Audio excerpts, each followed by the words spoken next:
Une fille rejetée par ses camarades à cause d'une rumeur, mais la vérité fut encore plus glaçante. Bonjour à tous. Profitez de ce moment de détente tout en regardant. Le son qui résonna dans la cour de l'école Sainte-Thérèse ne ressemblait pas à une cloche annonçant la récréation, mais plutôt à un glas funèbre. Les élèves surgirent comme un essaim d'abeilles affolées, chaotiques, bruyants, pressés. Au milieu de cette foule en mouvement, une petite fille restait immobile, telle une roche figée dans un courant furieux, Lucia.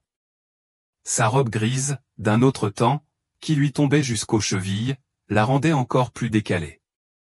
Elle ne portait pas l'uniforme officiel de l'école, ni ne suivait aucune mode. On aurait dit un vêtement rescapé d'une époque révolue, tissu épais, col montant, poignets boutonnés, comme un uniforme d'internat d'autrefois.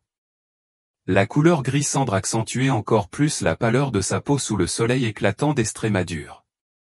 Et, regardez là-bas. C'est la fille à la robe fantôme. Cria une voix dans son dos. C'était David, élève de 6e B, qui la pointait du doigt d'un ton strident, obligeant toute la cour à se retourner. Cette robe, vous l'avez vue? C'est celle de la fille brûlée.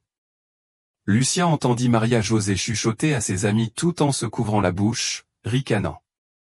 Lucia baissa la tête et accéléra le pas, essayant de ne pas écouter, mais les murmures la poursuivaient comme s'ils avaient des jambes.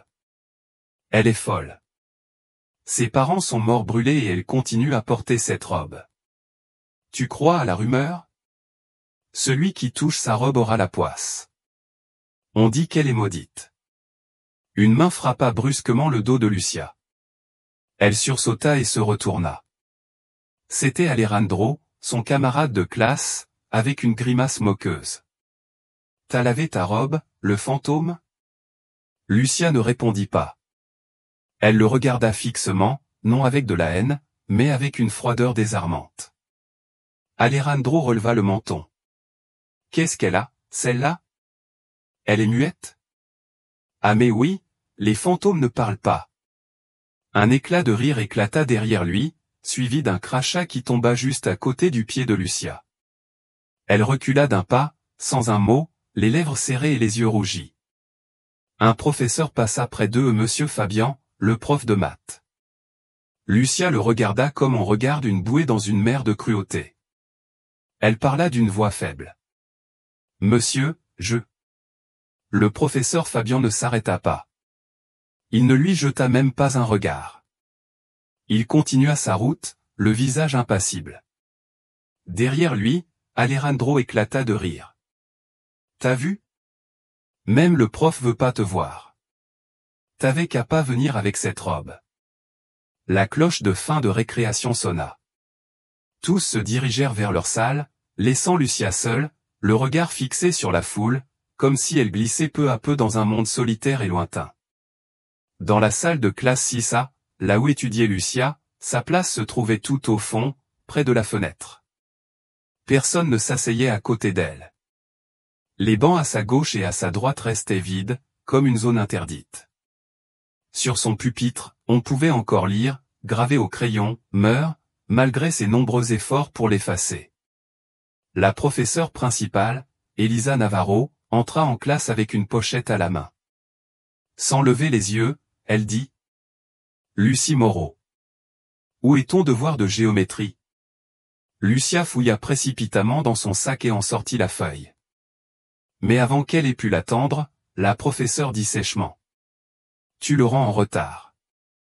Un point en moins. » Mais je l'ai apporté, murmura Lucia d'une voix tremblante, en tendant le papier. Monsieur Fabian l'a déjà dit. Si tu ne respectes pas les délais, c'est ta responsabilité, poursuivit la professeure en rayant quelque chose dans son carnet sans lui accorder un seul regard. La classe restait silencieuse, mais les chuchotements commençaient à se répandre comme un feu souterrain. Elle l'a sûrement même pas fait. Elle est complètement stupide. Elle n'a pas d'amis. Qui va l'aider à étudier? Lucia resta assise, l'examen encore à la main. Ses petites épaules tremblaient, mais elle ne pleura pas. Seuls ses yeux rougis restaient fixés sur le tableau, où chaque mot semblait déchirer les derniers lambeaux de dignité qui lui restaient. Pendant la récréation de l'après-midi, Lucia alla s'asseoir sur le banc de pierre, sous le grand arbre près de la bibliothèque. Elle choisissait toujours cet endroit, parce que personne n'y allait, et au moins, les arbres ne mentaient pas et ne détestaient personne. En mangeant son pain froid du matin, elle entendit des pas. C'était une fille blonde avec des lunettes, Thérèse, la seule qui lui avait souri le jour de la rentrée. « Lucia, je peux m'asseoir avec toi ?» Lucia leva les yeux, méfiante, mais hocha la tête. Thérèse s'assit sans dire un mot pendant quelques secondes, puis murmura. « Je pense qu'ils sont vraiment cruels. » Lucia ne répondit rien. Thérèse regarda la robe. « Cette robe me donne un peu la chair de poule, mais je ne crois pas aux rumeurs. » Lucia serra les lèvres. C'était celle de ma grand-mère, de quelqu'un de spécial. Thérèse acquiesça, mais des cris derrière elle vinrent briser ce moment. Et, regardez. Le nouveau petit couple de l'école, Thérèse et le fantôme. David et un groupe de garçons approchaient en courant, riant à gorge déployée. Thérèse se leva aussitôt, blême. « Pardon, je dois y aller. » Elle tourna les talons sans oser regarder derrière elle. Lucia la regarda s'éloigner, un morceau de pain encore dans la main. Elle resta seule. Le soleil commençait à se retirer du feuillage, laissant une ombre épaisse tomber sur ses épaules.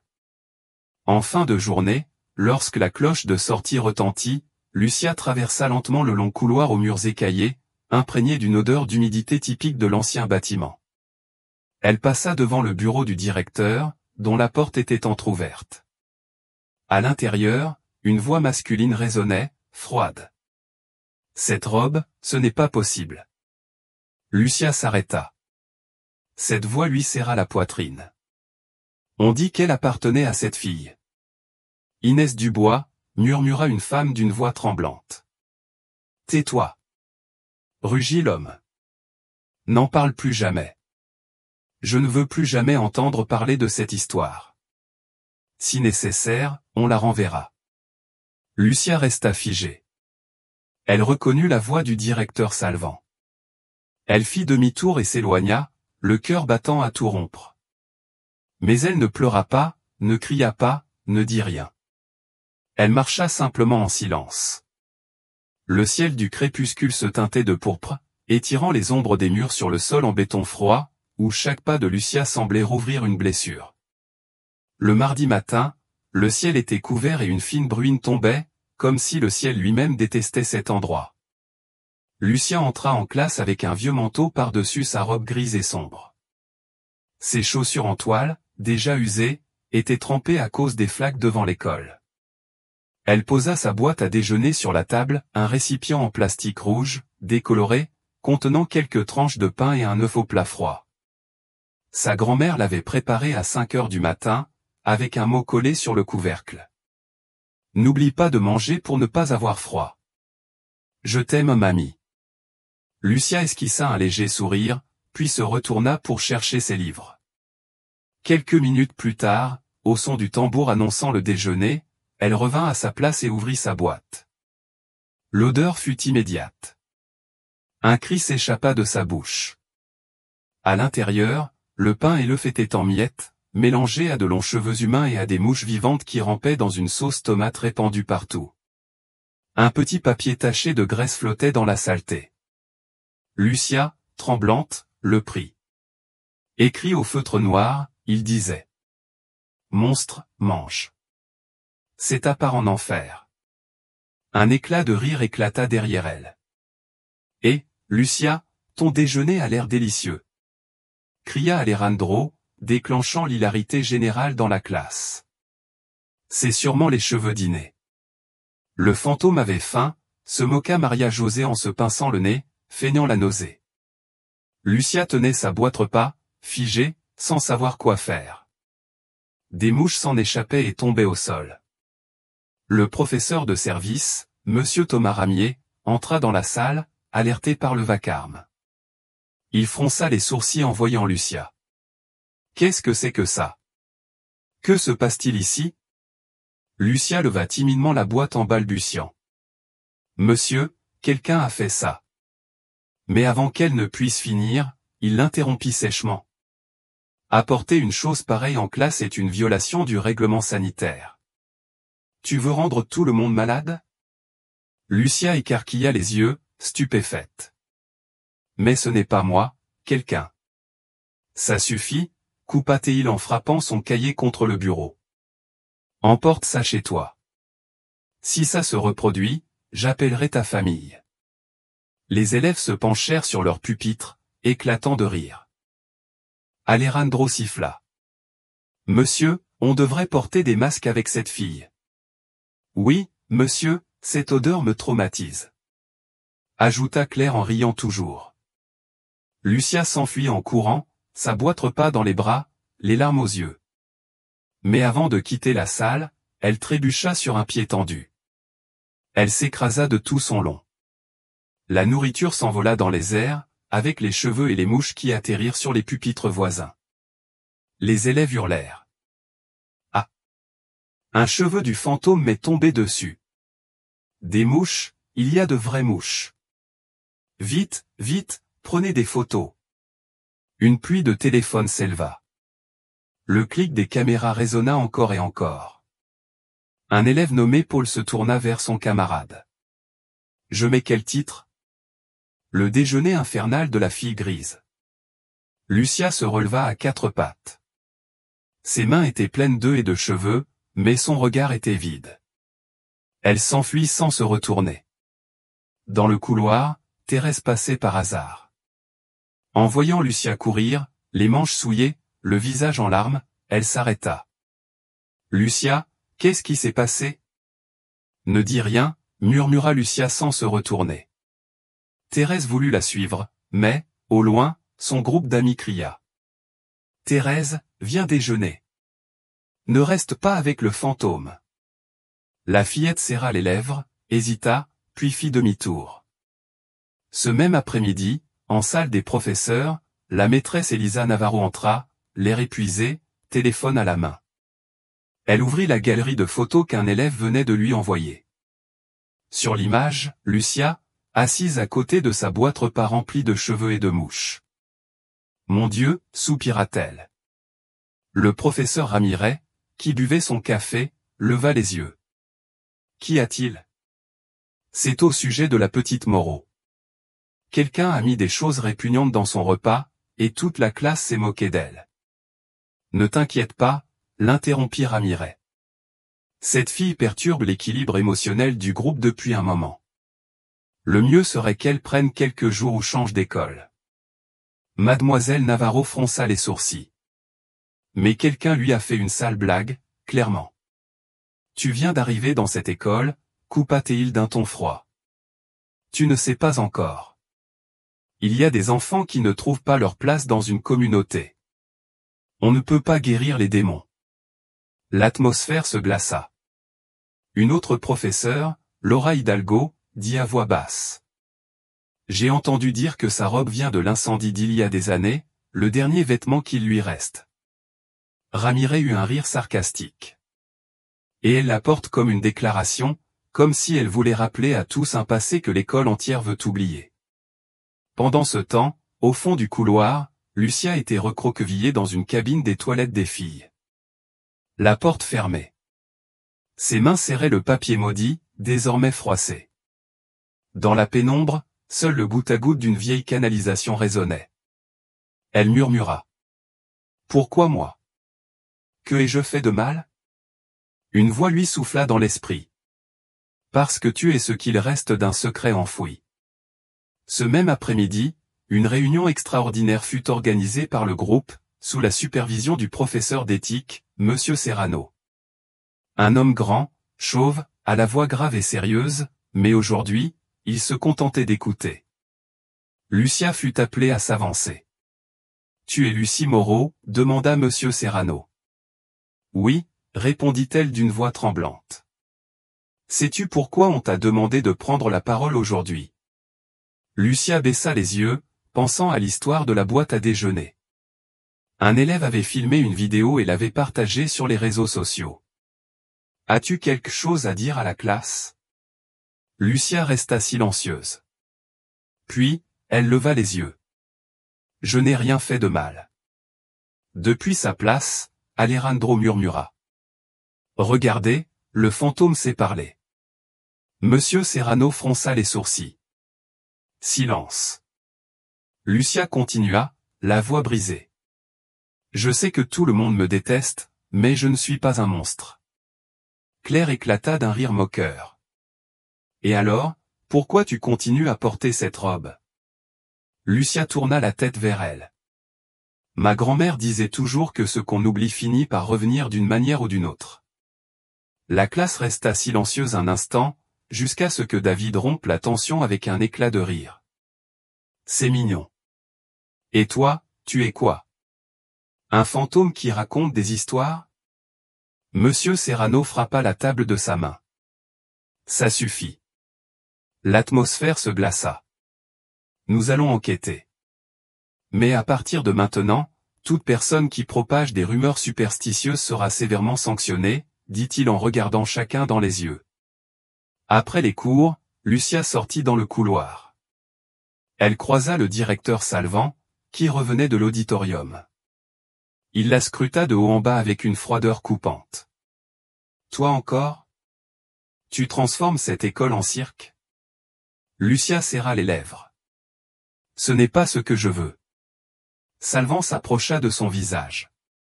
Des filles comme toi ne devraient pas exister à Sainte-Thérèse. Tu es une tache. Lucia ne bougea pas, elle agrippa le bord de sa robe. Elle ne pleura pas. Le tambour marquant le début du premier cours résonna dans l'atmosphère grise et oppressante de Sainte-Thérèse. C'était un mercredi matin. Le ciel restait couvert, et les nuages semblaient prêts à déverser leur rancune sur un lieu déjà saturé de haine et de préjugés.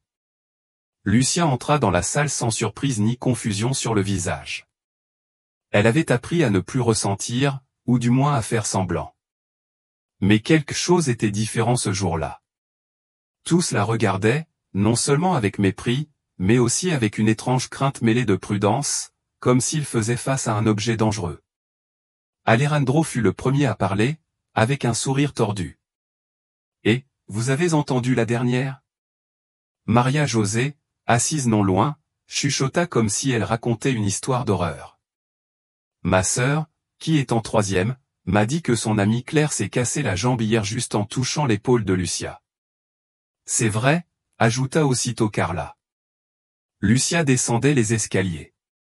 Claire était derrière, elle l'a touchée, et quelques heures après, crac, la jambe cassée. Les murmures grossissaient comme des vagues. Paul se gratta la tête. Mais c'était un accident. On ne peut pas. Ce n'était pas un hasard, l'interrompit David d'un ton grave. Un ancien professeur a dit que cette robe venait de l'incendie de 2005. Elle appartenait à une élève morte brûlée. Son âme n'a jamais trouvé le repos. Lucia restait immobile, les oreilles rouges, le regard baissé, sans rien dire. Et comme si le destin conspirait, un événement encore plus grave eut lieu ce jour-là. Le professeur de biologie, Matteo Galindo, s'évanouit soudainement devant toute la classe alors qu'il enseignait.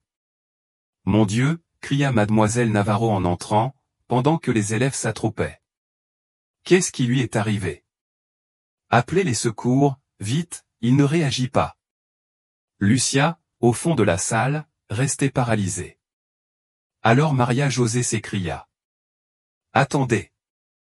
Hier, le professeur Galindo a nettoyé le pupitre de Lucia pour qu'elle puisse s'y asseoir. » Tous se tournèrent vers elle. L'air se glaça. Depuis le premier rang, Thérèse murmura. « Ce n'est pas possible. Il voulait juste l'aider. »« Aider ? Ça, c'est s'attirer des ennuis, » répondit Carla. Lucia se leva, la voix étranglée. « Qu'est-ce que vous racontez ? Moi, je n'ai rien fait. »« C'est toi. » cria David. « Tu portes la poisse.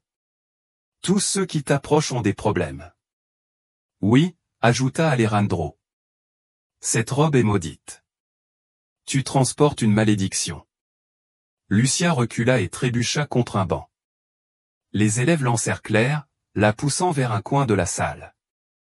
C'est à ce moment-là que le directeur Salvant entra, accompagné des ambulanciers qui transportaient le professeur Galindo.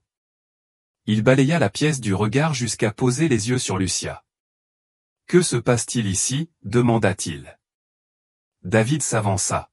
« Monsieur le directeur, je ne suis pas sûr, mais je crois que Lucia est impliquée. » « Impliquée » Salvan haussa un sourcil. « As-tu des preuves ?» ?»« Non, mais juste avant que le professeur ne s'évanouisse, il s'est assis au pupitre de Lucia, et elle a dit que sa robe venait de l'incendie de 2005. » Un silence lourd s'abattit sur la classe. Le visage de Salvan se durcit. Il fixa Lucia d'un regard froid. « Apporte cette robe dans mon bureau à la fin de la journée. » Lucia ne put qu'acquiescer. La récréation se déroula sous une tension insoutenable. La rumeur se propagea comme une traînée de poudre. Au fond de la bibliothèque, un groupe d'élèves de 5e s'était rassemblé autour d'un téléphone portable. « Regardez » dit Ravière en montrant une vidéo du moment où Claire tombe. « Je ne sais pas. Mais Claire ne s'était jamais rien cassé avant. »« Tu veux savoir le pire ?» chuchota Ravière. La dernière personne à avoir touché Claire, c'était Lucia. J'ai entendu dire qu'une ancienne prof avait même aspergé son siège de sel et d'eau bénite. Quoi? C'est vrai? Oui, Madame Marisa, celle des travaux manuels. Elle disait que l'énergie sombre de cette fille se répandait comme de l'encre. Après les cours, Lucia apporta la robe au bureau du directeur. Elle la portait avec soin, comme un être cher. Salvan était assis derrière son bureau, tambourinant du doigt sur le bois. « Pose-la sur la table. » Lucia obéit. Il la regarda, puis demanda d'une voix menaçante. « C'est un uniforme de pensionnat, modèle 5X25. Où l'as-tu trouvé? » Ma grand-mère le gardait. Il appartenait à une de ses amies. « Quelle amie ?» demanda-t-il d'un ton tranchant comme une lame. « Je ne sais pas trop. Elle s'appelait Iné. » Salvan se raidit, agrippant les accoudoirs de son fauteuil. « Inès Dubois ?»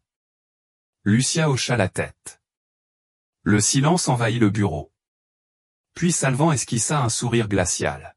« Intéressant, très intéressant. » Il se leva et contourna le bureau. Sa voix devint grave. « Tu sais, en 2005, quelque chose d'horrible est arrivé dans cette école. Mais certaines choses devraient rester dans l'oubli. » Lucia le fixa. « Mais si on oublie, la vérité reste enterrée, comme ceux qu'on n'a jamais nommés. » Salvan rugit. « Tais-toi. Je n'ai pas besoin de leçons de morale d'une gamine souillée comme toi. » Soudain, il arracha la robe des mains de Lucia et la jeta par terre. « Dehors. Maintenant. » Lucia se pencha pour ramasser la robe. Ses mains tremblaient, mais ses yeux restaient fermes. L'air était aussi étouffant que de la cendre. À peine sorti, Salvan passa un appel. « Allô. Prévenez le surveillant. À partir de demain, l'élève Lucie Moreau doit être inspectée tous les matins et ne doit pas rester plus de 30 minutes au même endroit. Je ne veux pas d'autres accidents. » Ce soir-là, dans une maisonnette en périphérie, la grand-mère de Lucia, Donia Anne Dubois, tricotait quand sa petite-fille arriva. En voyant ses yeux gonflés, elle posa son fil. « Lucia, qu'est-ce qui s'est passé, ma chérie ?» Lucia déposa la robe sur la table en retenant ses larmes. « Ils disent que je porte une malédiction pour avoir mis la robe d'Iné. » Madame Anne garda le silence. De ses mains ridées, elle caressa le tissu usé. « Ma fille, murmura-t-elle, cette robe n'est pas une malédiction. C'est un rappel de ceux qui ont été brûlés dans le silence. » Lucia s'appuya contre l'épaule de sa grand-mère et, pour la première fois, pleura. Le lendemain matin, l'école Sainte-Thérèse baignait dans un silence étrange. Le ciel était gris, la brume recouvrait la cour, comme si le lieu sortait d'un cauchemar. Mais le véritable cauchemar marchait avec des chaussures bien cirées, un costume sombre impeccable, et un regard chargé de culpabilité accumulée tout au long d'une vie. Le directeur Salvador Salvan. Dans son bureau, il feuilletait un dossier épais intitulé « Registre de l'internat », année scolaire 2004 à 2005. Les bords du papier jauni portaient des traces suspectes, et de nombreux noms à l'intérieur étaient rayés en rouge. Il sortit un cigare du tiroir et l'alluma. La fumée monta sous la lumière jaunâtre. Il ferma les yeux comme s'il replongeait dans un souvenir lointain. « Vous auriez dû partir avec cet incendie », murmura-t-il. La porte s'ouvrit brusquement. La sous-directrice Carmen Toledo entra, une pile de formulaires à la main. « Monsieur le directeur, les parents d'élèves de 6A ont envoyé une lettre au sujet de Lucie Moreau. » Salvan leva les yeux, les sourcils froncés. « Et maintenant, que veulent-ils ? » Ils exigent son expulsion pour avoir perturbé la santé émotionnelle des autres élèves. Une vidéo de l'incident d'hier est jointe. Carmen posa les papiers sur le bureau. Elle eut un rire sec. Ils sont si faciles à manipuler. Mais ne pensez-vous pas qu'il faudrait reconsidérer ? Cet enfant est peut-être seulement une victime. Salvan frappa violemment la table. Une victime ? Carmen, tu ferais bien de t'en souvenir. L'incendie de cette année-là est déjà enterré. 6 morts, c'est suffisant. Je ne laisserai pas une autre Inès déclencher une tempête dans l'opinion publique. Carmen resta figée. Inès. Inès Dubois. N'était-ce pas la sœur jumelle de la grand-mère de Lucia ? Salvan se leva d'un bond, fit le tour du bureau et s'approcha dangereusement. Tu ferais mieux de te taire. À moins que tu ne veuilles être transféré dans une école rurale pour y enseigner en maternelle. Carmen retint son souffle, acquiesça en silence et quitta le bureau. Salvan se rassit, les yeux injectés de sang. Il sortit d'un tiroir une petite boîte métallique. À l'intérieur, une vieille clé. Chada de Holin. Dépôt 4. Il serra la clé dans sa main, le regard perdu, comme s'il voyait son reflet d'il y a 20 ans.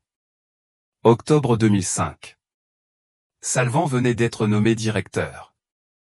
L'internat accueillait encore des élèves pauvres, orphelins ou en situation particulière. Parmi eux, Inès Dubois, 15 ans, considérée comme la meneuse silencieuse du groupe de 6 internes.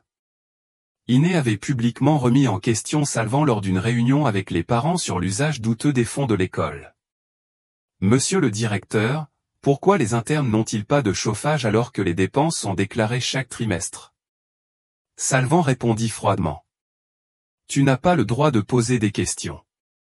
Mais j'ai le droit de savoir. C'est un droit d'élève. Salvan frappa la table. Si tu ne sais pas respecter tes professeurs, tu ne mérites pas de rester ici. 3 semaines plus tard, l'incendie eut lieu. Le dortoir fut verrouillé de l'extérieur à 1 heure du matin. 6 jeunes filles périrent, dont Inès. La police conclut à un court-circuit accidentel, mais un rapport interne, dissimulé par Salvan, indiquait. La serrure extérieure montre des signes d'avoir été fermée avec un cadenas. Le feu s'est déclaré dans l'entrepôt où était stocké l'essence destinée au générateur. Ce document avait été enveloppé dans du papier ciré et caché dans l'entrepôt numéro 4, resté scellé depuis. Cet après-midi-là, dans la salle des professeurs, mademoiselle Elisa Navarro prit la parole. Cela va trop loin. Nous ne pouvons pas permettre qu'une élève soit traitée comme un phénomène. Ramirez haussa les épaules. Cette fille est une calamité. Nous sommes des adultes.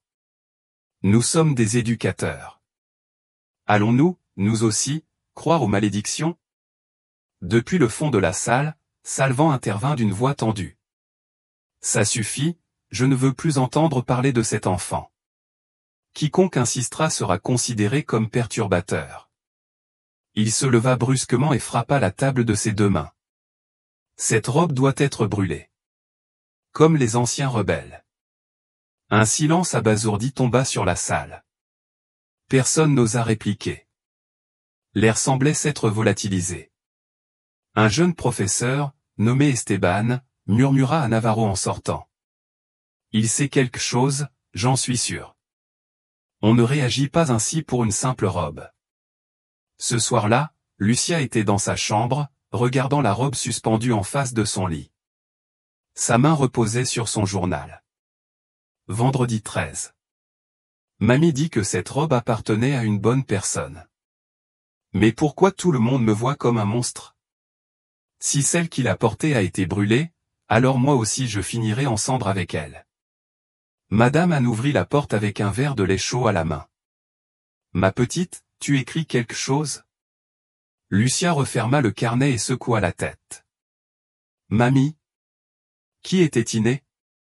Anne s'assit en soupirant. Iné était ma sœur jumelle. Je n'ai jamais osé t'en parler.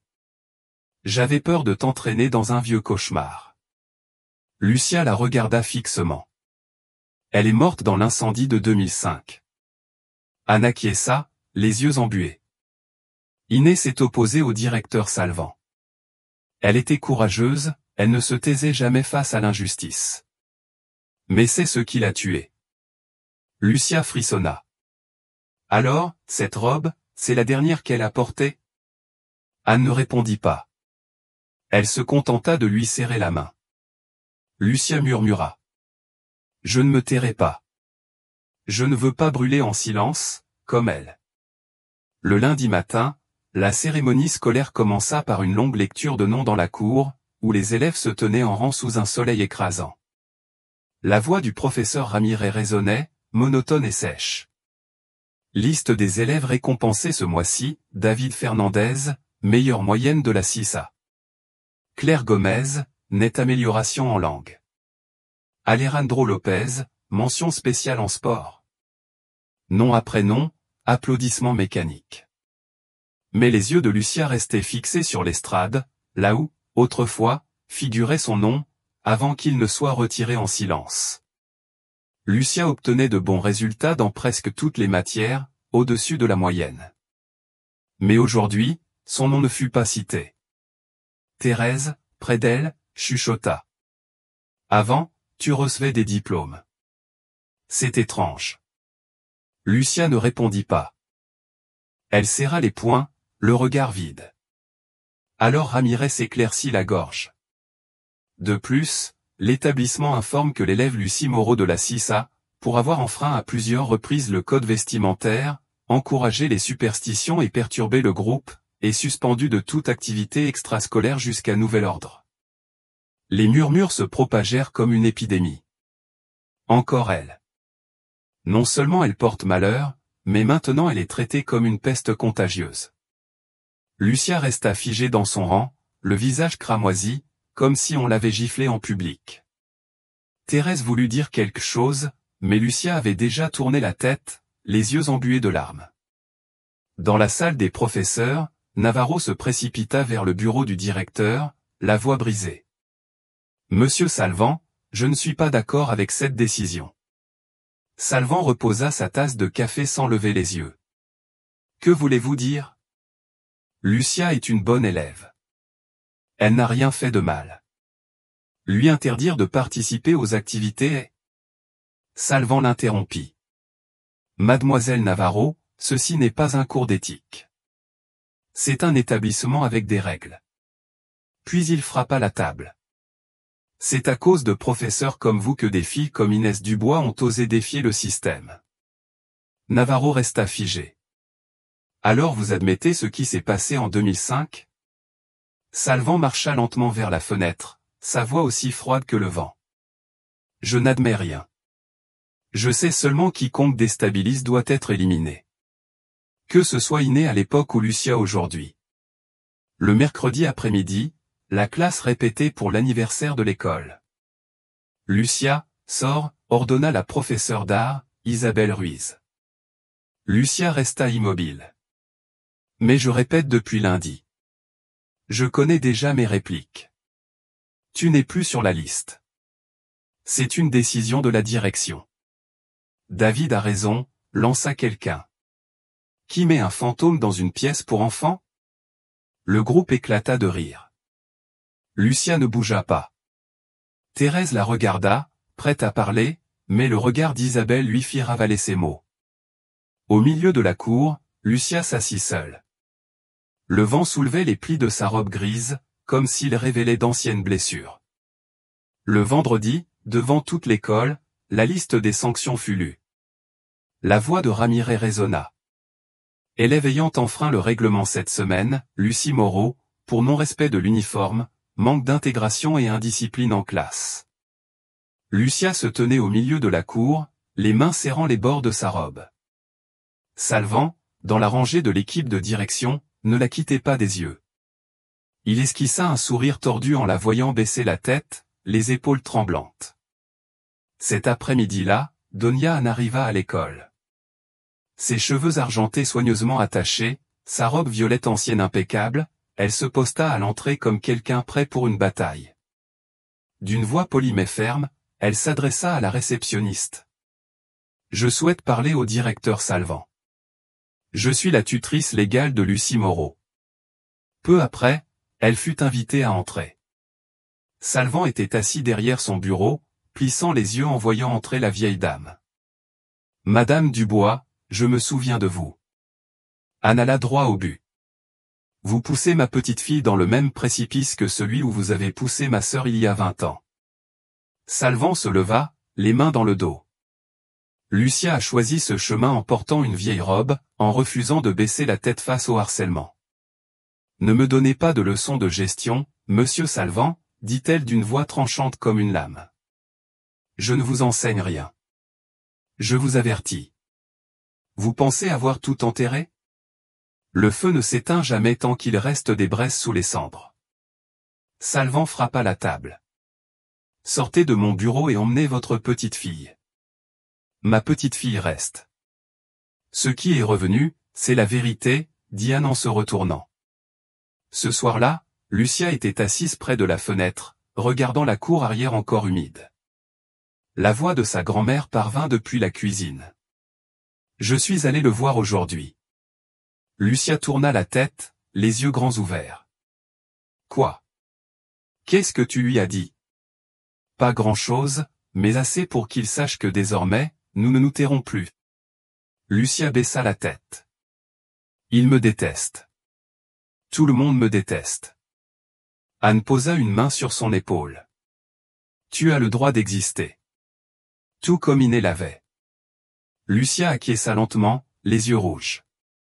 Le lundi suivant, en arrivant en classe, Lucia remarqua que son panneau personnel avait été retiré. Ses dessins n'étaient plus là. Son pupitre avait été déplacé près de la porte, là où le vent glacial s'engouffrait. Sur le bureau, une feuille manuscrite. Place réservée à celle qui n'appartient pas. Lucia regarda autour d'elle. Personne ne lui renvoya son regard. Pas même Thérèse. Elle s'assit, ouvrit son cahier et commença à recopier la leçon. Son écriture tremblait, mais elle restait ferme.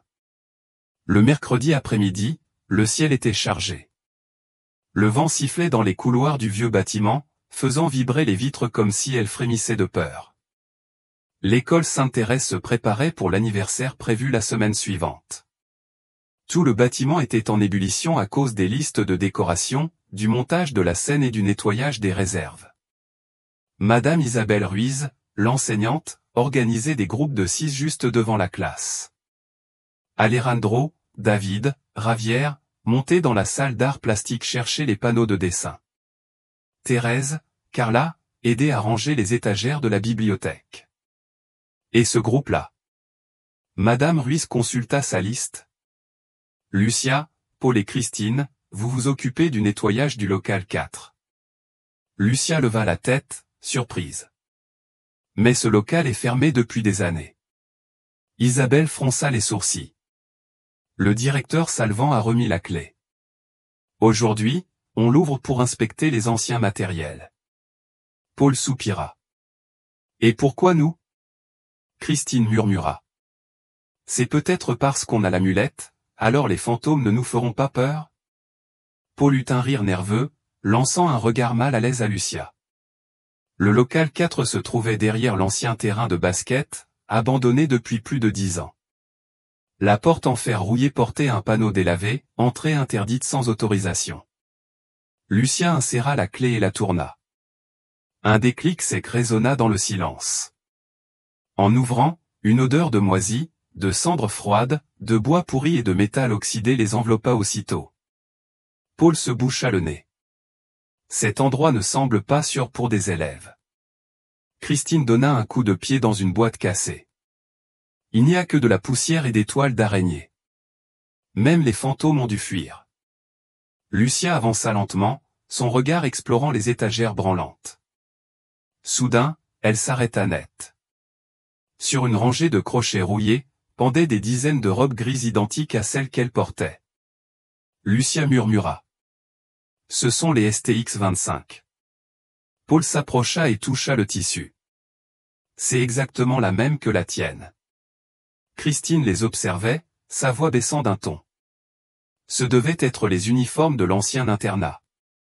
Mais pourquoi sont-ils tous ici? Lucia répondit doucement. Parce que celles qui les portaient ne sont plus là. Derrière une boîte en carton pourri, Paul trouva un petit coffre en métal. Le cadenas rouillé céda avec un peu de force. Attention, laissez-moi essayer, dit-il en forçant la charnière jusqu'à ce qu'elle cède. À l'intérieur, il y avait une liasse de documents enveloppés dans du papier ciré, couverts de poussière et dégageant une odeur de brûlé. Dans un coin, on lisait une note délavée. Confidentielle. À la direction uniquement. Christine sortit un des dossiers et lut la première page. 15 octobre 2005. Rapport d'incident à l'internat. 6 élèves décédés dans un incendie nocturne. Dernière personne à avoir fermé la porte, Salvador Salvan. Paul devint livide. Quoi? C'est Salvan qui a fermé la porte. Lucia murmura presque sans souffle. Il le savait. Il l'a caché pendant toutes ces années. Christine continua sa lecture. Il y a ici une liste de noms. Inès Dubois, élève de 3e, qui avait signalé des irrégularités financières. Lucia s'effondra au sol. Ses yeux grands ouverts, ses mains serrant le dossier. Paul dit d'une voix basse. Il faut remettre ça à la presse. À la police. À quelqu'un. Christine hésita. Et s'ils ne nous croient pas? C'est une école privée. Ils peuvent tout dissimuler. Lucia se leva. Je connais quelqu'un qui nous croira.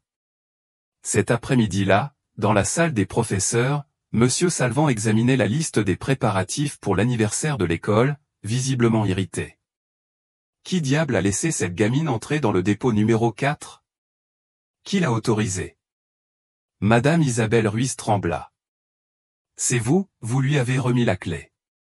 Salvan frappa violemment la table. Idiote! Et si elle trouve quelque chose?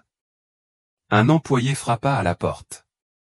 Monsieur le directeur, l'élève Lucie Moreau est à l'infirmerie.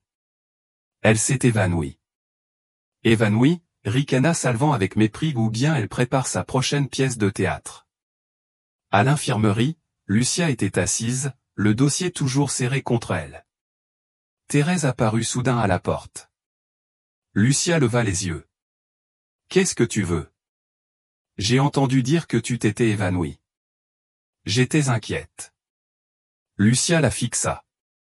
Et pourquoi tu n'as rien dit le jour où on m'a humilié devant tout le monde? Thérèse baissa les yeux. J'ai eu peur. Bien sûr. Tout le monde a peur, dit Lucia avec un sourire amer, mais certaines vérités ne demandent pas du courage pour être dites. Elle lui montra le dossier. Voici la preuve. Salvan a couvert la mort d'Iné et des autres. Thérèse trembla. Tu es sûr de vouloir faire ça? Lucia acquiesça. Pour la première fois, ses yeux brillaient. Si ce n'est pas nous, qui le fera? Ce soir-là, Paul et Christine se rendirent chez Lucia. Madame Anne ouvrit la porte, inquiète. Vous venez bien tard, mes enfants. Nous avons des photos du dépôt Haro. Je les ai toutes prises, dit Paul en montrant son téléphone. Christine ajouta. Et nous avons aussi scanné le rapport confidentiel. S'il arrive quelque chose, il y aura des copies. Madame Anne serra leurs mains. Ma petite fille n'est plus seule. Lucia sortit, enlaçant sa robe grise. On va raconter ça au monde, murmura-t-elle. Ceux qui ont été réduits au silence auront enfin une voix. Lundi matin. Le ciel était couvert, comme si les cendres d'un incendie non éteint flottaient encore. Dans l'ancienne bibliothèque, les élèves s'étaient réunis en silence autour d'un vieil annuaire scolaire datant de 204 à 205, que Christine avait trouvé caché. « Je l'ai trouvé dans le dernier tiroir » murmura-t-elle en ouvrant la couverture jaunie. Ils s'arrêtèrent à la page de la classe 9B. Au centre de la dernière rangée, une fille aux longs cheveux et au regard perçant portait un uniforme gris identique à celui de Lucia. Sous la photo, Inès Dubois STX 2005. Paul frissonna. Elle est identique à Lucia. Ce n'est pas juste une ressemblance, chuchota Thérèse, c'est exactement la même robe que Lucia porte. Christine tourna la page. Ils trouvèrent la liste des élèves internes décédés en 2005. Sinon, Iné était le 4e. Il faut remettre ça, répéta Paul, le poing serré, il ne peut pas continuer à mentir. Lucia resta silencieuse, les mains posées sur ses jambes. Elle regardait le visage d'Iné sur la photo. Elle a l'air humaine. Ce n'est pas un fantôme, ce n'est pas une malédiction. Christine hocha la tête. C'était une personne. Une personne assassinée et oubliée. Thérèse tremblait. Mais si on parle? Salvan saura. Il pourrait nous faire du mal. Lucia répondit doucement. Et si on se tait, 6 autres pourraient mourir. Cet après-midi-là, Salvan reçut un rapport signalant que plusieurs élèves étaient entrés dans la bibliothèque en dehors des horaires autorisés. Où sont-ils allés? Grogna-t-il en serrant le téléphone. Dans la section des archives anciennes, répondit Carmen d'une voix tendue. Salvan se leva d'un bond. Ils l'ont trouvé. Le lendemain matin, un avis apparut sur le panneau d'affichage. À compter du 3 novembre, l'élève Lucie Moreau est suspendue indéfiniment pour trouble à l'ordre public, diffusion de superstitions et atteinte à la réputation de l'établissement. Lucia lut l'avis dès son arrivée. Thérèse accourut vers elle. Lucia, je vais parler à Madame Navarro. Ils n'ont pas le droit. Quelqu'un l'a déjà fait, interrompit Lucia d'une voix vide. Christine serra les lèvres. On a les photos. On a les preuves. Mais personne n'ose les publier. Ils ont coupé le Wi-Fi, interdit les téléphones après les cours, ajouta Paul à voix basse. Ils contrôlent tout. Lucia observa la cour. Les élèves riaient et jouaient comme si de rien n'était. Mais à son passage, tous détournaient le regard, évitaient même son ombre, comme si elle était un spectre. À midi, Salvan la convoqua dans son bureau. « Assieds-toi », ordonna-t-il en feuilletant un dossier. Lucia resta debout, serrant contre elle sa robe grise. Salvan cracha. « Tu te prends pour l'héritière de ces rebelles ?» Lucia ne répondit pas. « Vous êtes entré dans le stock, vous avez fouillé là où il ne fallait pas. Et toi, tu te prends pour qui ? » Pour quelqu'un que vous ne pouvez pas faire taire, répondit Lucia en le fixant droit dans les yeux.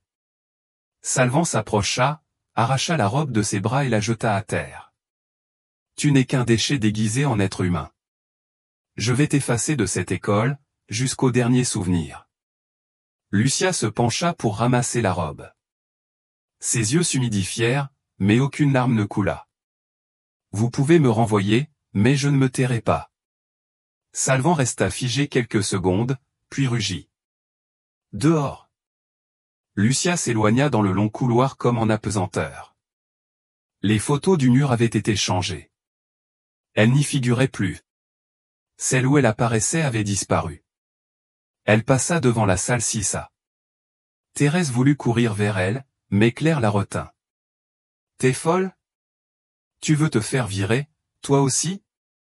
Thérèse repoussa sa main, mais Lucia avait déjà dépassé la salle sans se retourner.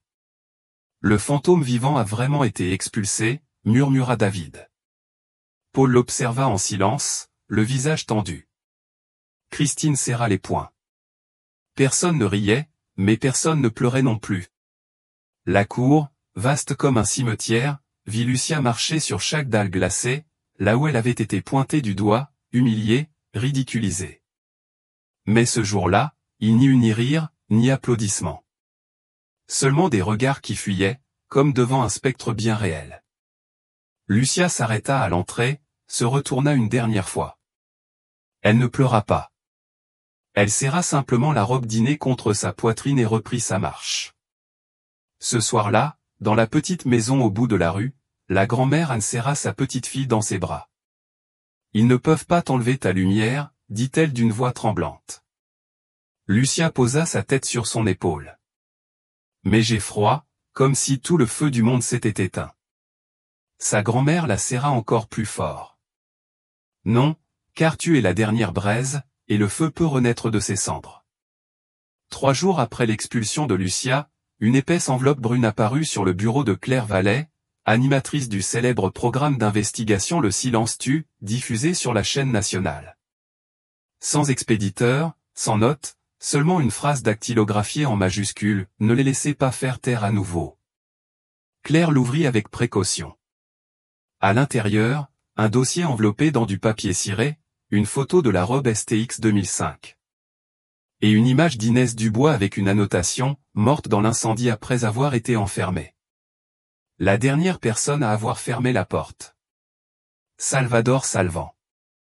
Claire fronça les sourcils en découvrant le rapport interne signé. Son assistant Mathéo s'exclama. Tu vois? Ce nom, Salvan. C'était lui.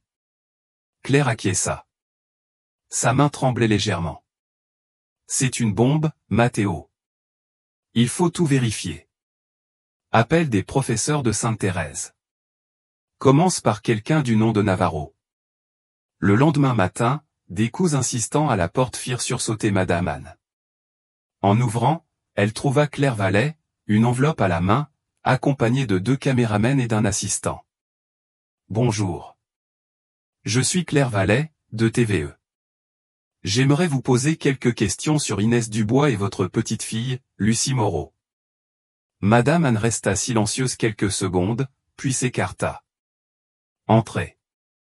J'attendais ce jour depuis longtemps. À l'école Sainte-Thérèse, Salvan était en réunion avec le corps enseignant lorsque son téléphone sonna. À l'écran, TV, demande de réponse. Il rejeta l'appel immédiatement, mais la voix basse de Carmen murmura. Vous devriez regarder le journal d'hier soir. Ce soir-là, à 20h, l'émission Le Silence tue commença avec une image trouble de flammes dans l'obscurité. La voix solennelle de Claire Vallet raconta.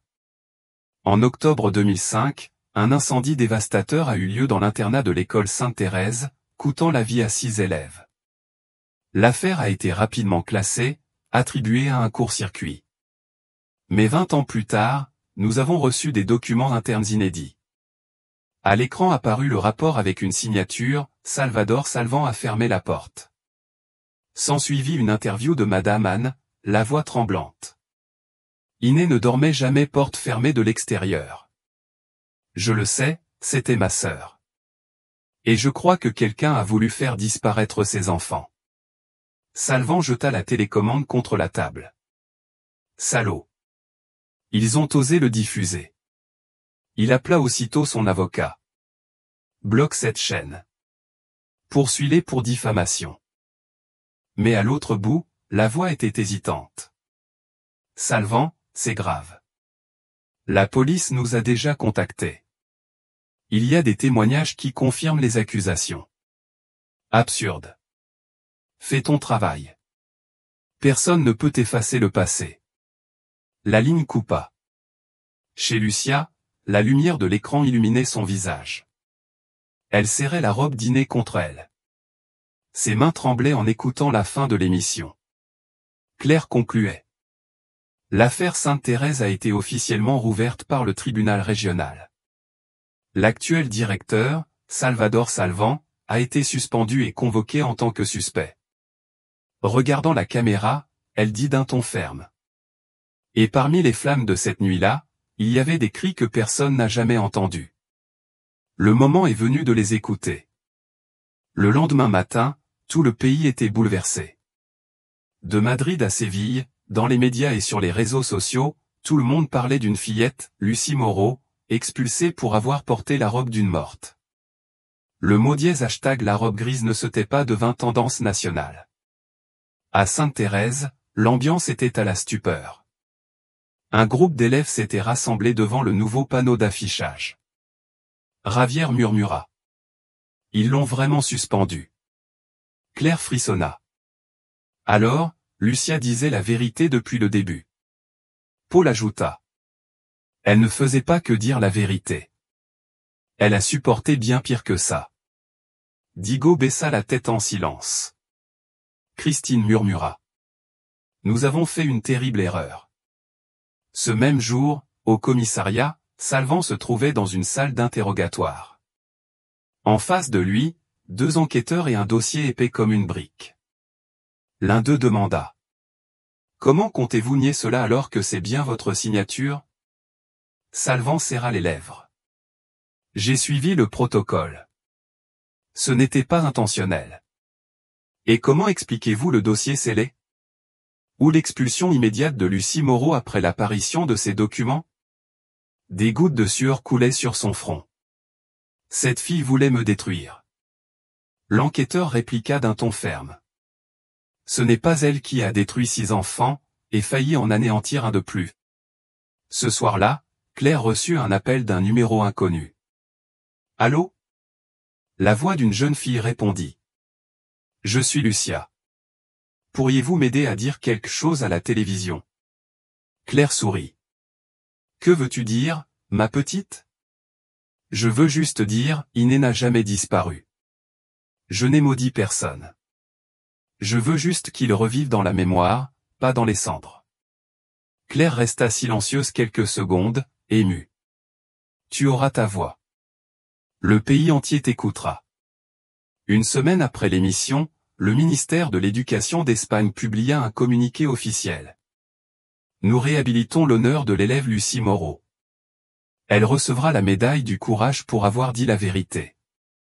De plus, le dossier de l'incendie de 2005 à Sainte-Thérèse sera rouvert en coordination avec les autorités judiciaires.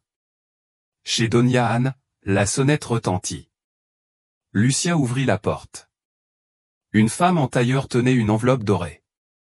Je suis Julia Ramirez, du ministère de l'Éducation. Es-tu Lucie Moreau? Lucia acquiesça prudemment. Tu es invitée à retourner à l'école Sainte-Thérèse en tant que témoin d'honneur. Voici le document officiel du ministère. Madame Anne s'approcha et lui prit la main. Il faut y aller, ma fille. Lucia serra l'enveloppe. Une lueur brilla dans ses yeux. Je crois que le moment est venu.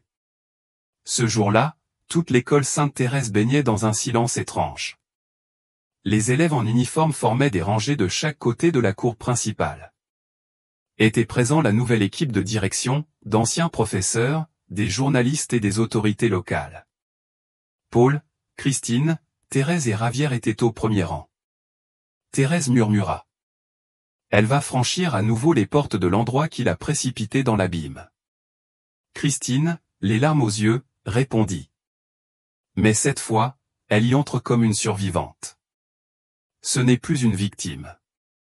La sonorisation annonça. Nous invitons l'élève Lucie Moreau à entrer dans la cour d'honneur. Tous tournèrent le regard vers l'entrée. Une voiture blanche s'arrêta. La portière s'ouvrit.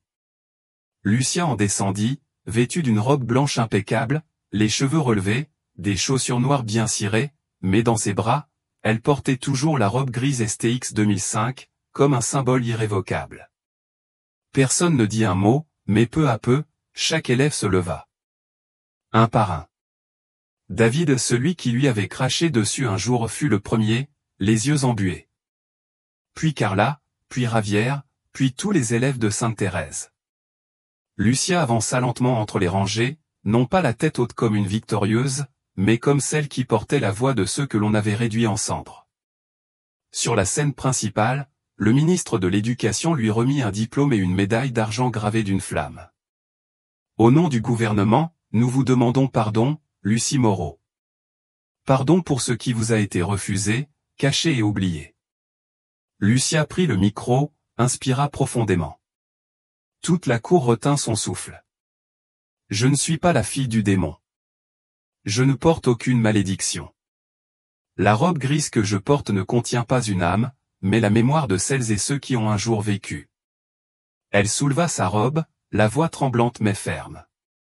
Inès Dubois était la sœur de ma grand-mère. Elle avait dénoncé des irrégularités. Elle est morte brûlée une nuit, et depuis, personne n'a osé prononcer son nom. Ses yeux s'embuèrent. Nous, les enfants ignorés, appelés fantômes, réduits au silence, ne voulons qu'une chose, être entendus. Elle baissa la tête. Alors, toute la cour se leva en applaudissements, spontanément, sans qu'aucun signal ne soit donné, sans murmure, seulement des applaudissements sincères, réguliers, résonnant comme des cloches appelant les âmes à revenir dans ce monde. Madame Anne pleura. Thérèse pleura. Paul essuya ses larmes. Christine se couvrit le visage en sanglotant. Lucia sourit. Pour la première fois depuis le début de tout cela, ses lèvres se courbèrent en un véritable sourire sans peur, sans se cacher, sans haine. Ce même jour, une cérémonie officielle fut organisée dans le coin où se trouvait autrefois l'ancien internat. Une plaque de pierre fut posée, gravée des noms des 6 élèves décédés, accompagnée d'une inscription. Nous avons été brûlés dans le silence. Aujourd'hui, nous disons nos noms. Lucia déposa un bouquet de fleurs blanches au pied du monument. Elle murmura, « Iné, on te voit enfin. » Ce soir-là, au journal télévisé national, Claire Vallet apparut à l'écran pour conclure le reportage. Toutes les morts ne sont pas oubliées. Tout feu ne détruit pas. Certains incendies éclairent. Dans une cellule municipale, Salvan restait derrière les barreaux, le regard vide. La télévision montrait des images de l'hommage. La voix du présentateur disait. Et finalement, la fillette qu'on avait appelée est devenue celle qui a fait incliner la tête d'un pays tout entier. Salvan grogna en regardant l'écran. Il croit avoir gagné? Tout cela n'est qu'un spectacle. Un autre détenu le regarda avec mépris. Tu as enfermé des enfants dans le feu. À ton tour d'être enfermé. Salvan baissa la tête pour la première fois, en silence. Chez Madame Anne, la soirée était pleine de bougies et de rires doux. Thérèse, Paul et Christine arrivèrent avec des gâteaux et du jus. Thérèse murmura. Lucia. Tu sais? Aujourd'hui, en parlant, tu ne l'as pas fait que pour les 6 disparus. Tu l'as fait aussi pour nous. Paul acquiesça. Nous avons trop longtemps gardé le silence. Toi, tu as fait ce que même les adultes n'ont pas osé faire. Christine posa la main sur la robe grise. Ce n'est plus une robe de fantôme. C'est la robe de la vérité. Lucia regarda ses amis en souriant. Personne ne devrait être brûlé pour avoir dit la vérité. La vérité peut être enterrée, déformée ou ignorée, mais elle ne disparaît jamais. Le courage, ce n'est pas toujours crier plus fort, c'est refuser de se taire quand tous détournent le regard. Lucia, bien qu'elle ne fût qu'une enfant, a prouvé que la voix d'une seule personne peut allumer une lumière dans une société aveugle à l'injustice. Quand nous écoutons les voix réduites au silence, ce n'est pas seulement elles que nous sauvons, c'est notre propre conscience. Si cette histoire vous a touché, n'hésitez pas à liker et à vous abonner à notre chaîne. Votre soutien nous donne la force de continuer à partager des récits émouvants presque chaque jour. Merci du fond du cœur.